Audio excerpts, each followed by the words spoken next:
All right, here we are. We're in Pretty in Pink. Look at these beautiful wines again. Very, very pretty. And so, you know, rosé used to be a summer thing, right? Here at Blue Island, we kind of try to celebrate the good life and summer all year round. Yeah. Where, you can get a lobster roll in a snowstorm, and or if it's 95 degrees out. So these wines are always appropriate to be on the list here. And you know, I think something that's important to note about rosé is that, again, it used to be kind of like a seasonal, not really thought about, you know, kind of just a fun wine to drink, right? Where rosé we can geek out on it. We can get pretty serious, and I think we don't like to get too serious about anything at Blue Island, but we serve some seriously good rosés, right?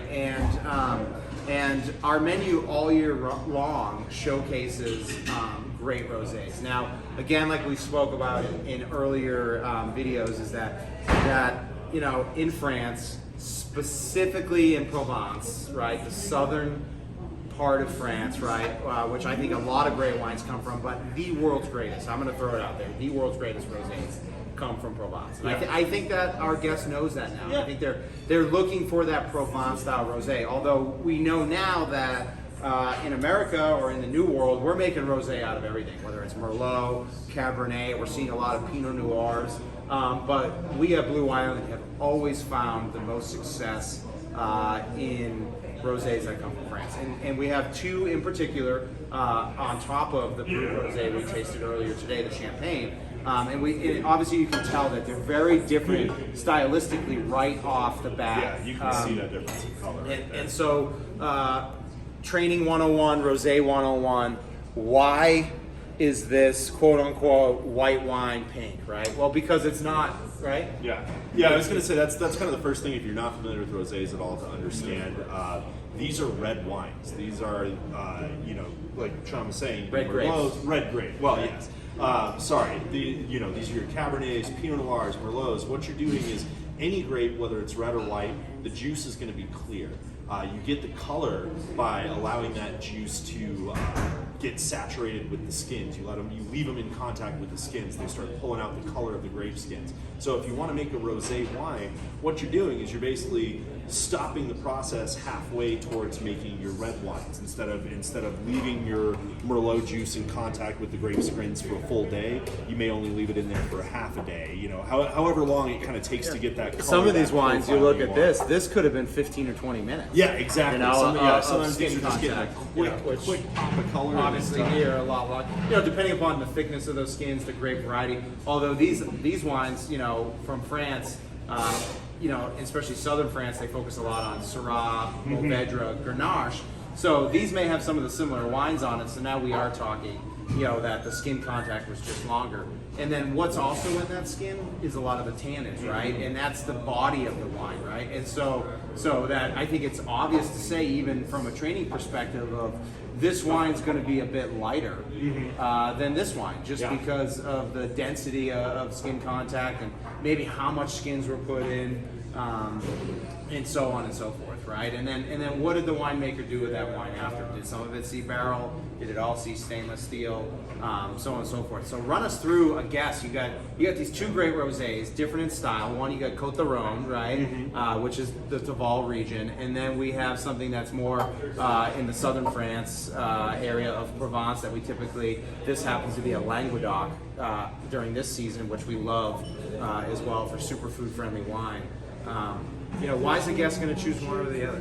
You know, yeah, again, kind of like the Chardonnays or anything else, you kind of learn some basics about what someone's looking for. So I tend to move a lot more of the Rhone Valley, the Languedoc, because people generally, at least most of the guests I've been encountering, tend to like a really light, dry rosé. They like to have a little bit of fruit to it, a little bit of impact, but they really tend to like it to be kind of light and a little bit ethereal, and that's what this wine's really good at. It's got a great acidity, great balance, but really not too pronounced fruit. You get kind of a lot on the nose, but you take a sip,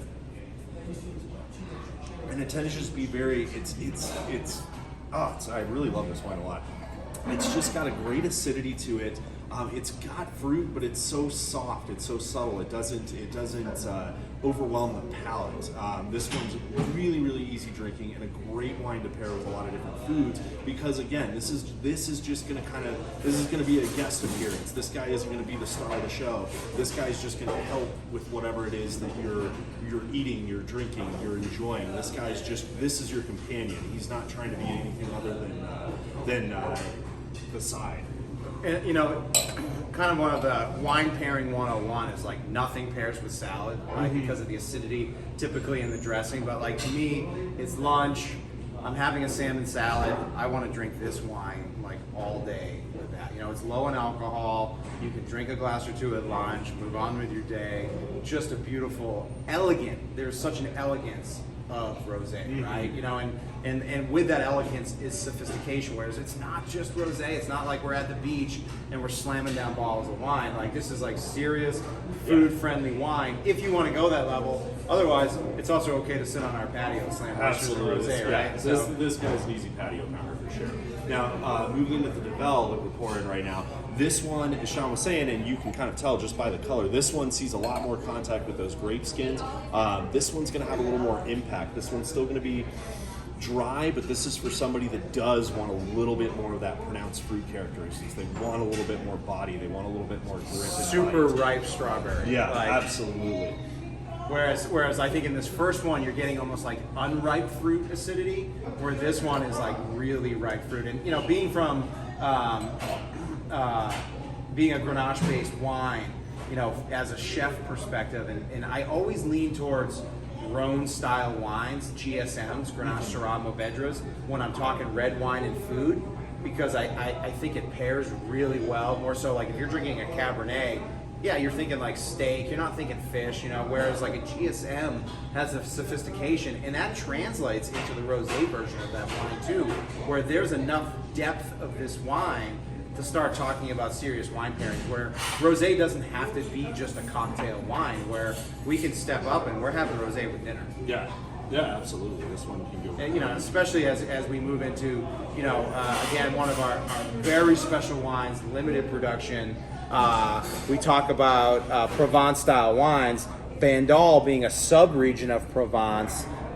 This is one of the most hard to find wines in the world, right? This is the wine that we typically see like restaurant owners coming into our restaurant to drink because they know it, they want to know why we have it, how we got it, and just a very, very special wine that has such a history to it. So, you know, we've really taken our Pretty in Pink section and we've put a lot of seriousness into it. You know, again, great section on our list. All great wines that pair perfectly with our food all year round. Yeah, absolutely.